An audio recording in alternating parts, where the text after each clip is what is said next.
श्री गणेशाय नमः। श्री महालक्ष्मी व्रत कथा। श्री गणेशाय नमः। एक समय महर्षि श्री वेद व्यास जी हस्तिनापुर पधारे। उनका आगमन सुन महाराज धृतराष्ट्र उनको आदर सहित राजमहल में ले गए। स्वर्ण सिंहासन पर विराजमान कर चरणोदक ले उनका पूजन किया। श्री व्यास जी से माता कुंती तथा गांधारी ने हाथ जोड़कर प्रश्न किया, हे महापुण्य, आप त्रिकालदर्शी हैं, अतः आपसे हमारी प्रार्थना है कि आप हमको कोई ऐसा सरल व्रत तथा पूजन बताएं जिससे हमारा राज्य, लक्ष्मी, सुख संपत्ति, पुत्र पौत्रादि व परिवार सुखी रहे। इतना सुन श्री वेद व्यास जी कहने लगे, हम एक ऐसे व्रत का पूजन का वर्णन कहते हैं जिससे सदा लक्ष्मी जी का निवास होकर सुख समृद्धि की वृद्धि होती है। यह श्री महालक्ष्मी जी का व्रत है जिसे प्रतिवर्ष आश्विन कृष्ण अष्टमी को विधिवत किया जाता है। हे महामुने, इस व्रत की विधि हमें विस्तार पूर्वक बताने की कृपा करें। तब व्यास जी बोले, हे देवी, यह व्रत भाद्रपद शुक्ल अष्टमी से प्रारंभ किया जाता है।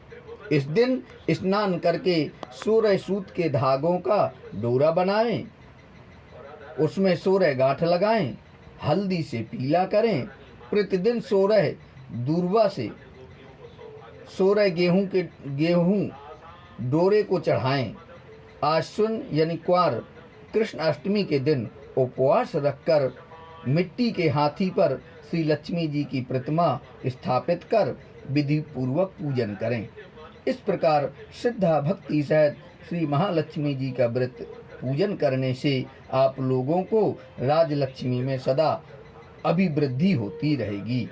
इस प्रकार व्रत का विधान बताकर श्री वेद व्यास जी अपने आश्रम को प्रस्थान कर गए। इधर समयानुसार भाद्रपद शुक्ल अष्टमी से गांधारी तथा कुंती अपने अपने महलों में नगर की स्त्रियों सहित व्रत का प्रारंभ करने लगी। इस प्रकार 15 दिन बीत गए। 16वें दिन आश्विन कृष्ण अष्टमी के दिन गांधारी ने नगर की सभी प्रतिष्ठित महिलाओं को पूजन के लिए अपने महल में बुलवा लिया। माता कुंती के यहाँ कोई भी महिला पूजन के लिए नहीं आई। साथ ही माता कुंती को भी गांधारी ने नहीं बुलाया। ऐसा करने से माता कुंती ने अपना बड़ा अपमान समझा। उन्होंने पूजन की कोई तैयारी नहीं की एवं उदास होकर के बैठ गईं। जब पांचों पांडव युधिष्ठिर, अर्जुन, भीम, नकुल और सहदेव महल में आए तो कुंती को उदास देखकर पूछा, हे माता, आप इस प्रकार उदास क्यों हैं? आपने पूजन की तैयारी क्यों नहीं की? तब माता कुंती ने कहा, हे पुत्र, आज महालक्ष्मी जी के व्रत का उत्सव गांधारी के महल में मनाया जा रहा है। उन्होंने नगर की समस्त महिलाओं को बुला लिया और उसके 100 पुत्रों ने मिट्टी का एक विशाल हाथी बनाया, जिस कारण सभी महिलाएं उस बड़े हाथी का पूजन करने के लिए गांधारी के यहाँ चली गईं, लेकिन मेरे यहाँ नहीं आईं। यह सुनकर अर्जुन ने कहा, हे माता, आप पूजन की तैयारी करें और नगर में बुलावा लगवा दें कि हमारे यहाँ स्वर्ण के ऐरावत हाथी की पूजन होगी। इधर माता कुंती ने नगर में ढिंढोरा पिटवा दिया और पूजा की विशाल तैयारी होने लगी। उधर अर्जुन ने बाण के द्वारा स्वर्ग से ऐरावत हाथी बुला लिया। इधर सारे नगर में शोर मच गया कि कुंती के महल में स्वर्ग से इंद्र का ऐरावत हाथी पृथ्वी पर उतरकर पूजा जाएगा। समाचार को सुनकर नगर के सभी नर नारी, बालक एवं वृद्धों की भीड़ एकत्र होने लगी। उधर गांधारी के महल में हलचल मच गई। वहां एकत्र हुए सभी महिलाएं अपनी अपनी थालियां लेकर कुंती के महल की ओर जाने लगी। देखते ही देखते कुंती का सारा महल ठसाठस भर गया।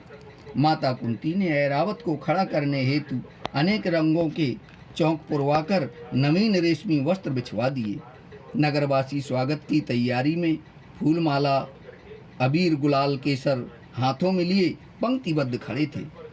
जब स्वर्ग से ऐरावत हाथी पृथ्वी पर उतरने लगा तो उसके आभूषणों की ध्वनि गूंजने लगी।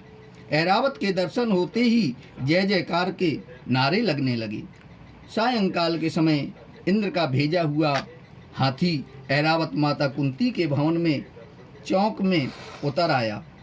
तब सब नर नारियों ने पुष्पमाला, अबीर, गुलाल, केसर आदि सुगंधित पदार्थों को चढ़ाकर उसका स्वागत किया। राज्य पुरोहित द्वारा ऐरावत पर महालक्ष्मी जी की मूर्ति स्थापित करके वेद मंत्रोच्चारण द्वारा पूजन किया गया। नगरवासियों ने श्री महालक्ष्मी जी का पूजन किया। फिर अनेक प्रकार के पकवान लेकर ऐरावत को खिलाए और यमुना का जल उसे पिलाया गया।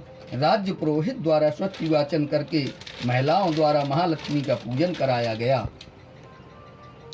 16 गांठों वाला डोरा महालक्ष्मी जी को चढ़ाकर अपने अपने हाथों में बांध लिया। ब्राह्मणों को भोजन कराया गया।